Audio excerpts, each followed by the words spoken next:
Hi, I'm Rachel Barnes, and I'm interviewing Susie Lemus. She's an ESL teacher at Griffin Elementary in the Katy ISD, and she's been a teacher for 16 years, but she's been an ESL teacher for 5 of those years. In what area of English have you noticed your English language learners having the most difficulty?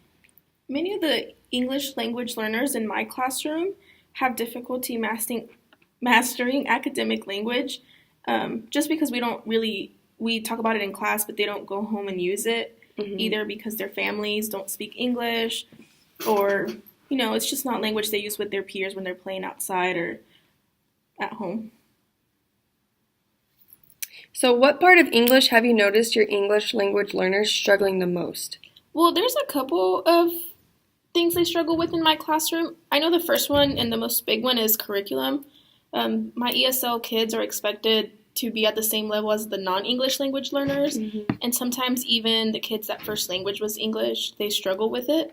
So it's just a lot of reinforcement and small groups with them. I try to pull them almost every day. Unlike my non-English, I pull them every other day, especially if they're my high kids. The second one is directions. They struggle with more than, I would say, 2 or 3 step directions, especially if they don't have visuals, especially for beginners. So I try to keep my directions short and with visuals when I can. And then also they struggle with talking to their peers, especially academically. So during my lessons, I try to do a lot of turn-in talks or just group talks where they don't feel like they're in front of the classroom.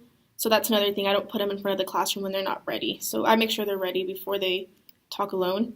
And then the last one is cultural adjustment. So for example, in my classroom, I have a student that doesn't give eye contact, and I just thought he wasn't listening to me. But it turns out in his culture, eye contact is not necessary for them to be respectful.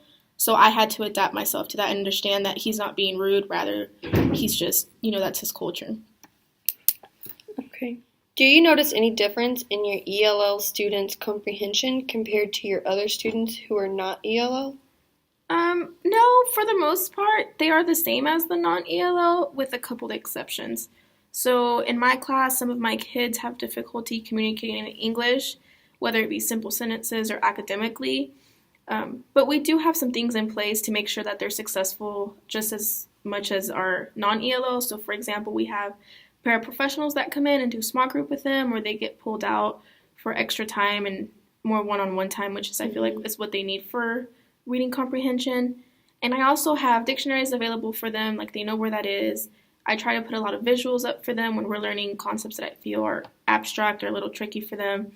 It's like recently we were learning about mixtures and solutions, and I know that's really confusing, so I put pictures on the board for them about the solute and solvent of a solution just because the words are so similar to them. So I was just trying to make it different. Little things like that is what I do to help them and comprehend just as well as the non-ELO students. Okay. How similar or different are bilingual and monolingual students? For the most part, monolingual and bilingual students are very similar. The main difference I see in my classroom is the language barrier they encounter. And research has shown that a lot of the content created for our classroom is even difficult for our non-English language learner students. So as you can see, the difficulty that the bilingual students encounter is difficult if it's difficult for our non-English language learners. So just making them understand the content in depth is complicated. How familiar are you with motivation and its role in second language learning? Motivation is one key component to helping the ELO learners be successful in their classroom. So I try to have engaging, meaningful, and thought-out lessons. So I try to think about things that ELO learners could benefit from, such as visuals or anything like that. I also do like Rocket Cash. If they, some of them, if they get in front of the classroom and they decided to do them themselves, I give them Rocket Cash for trying, and that's a step further in their education.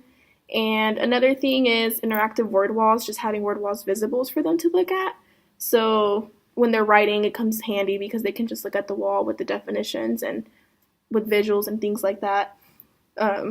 So it just having them engaged in everything is important, and it all goes back to motivation. If you as a teacher don't motivate them, they won't want to be motivated. Some of these kids in my class go home and they don't have anybody that motivates them, so I need to be that somebody for them that motivates them. And I know another thing is very important along with motivation is having books or things that they can relate to in the classroom. So if they can relate to you and the classroom, they're going to want to learn because they see themselves in there. Okay. Okay, well, thank you. You're welcome.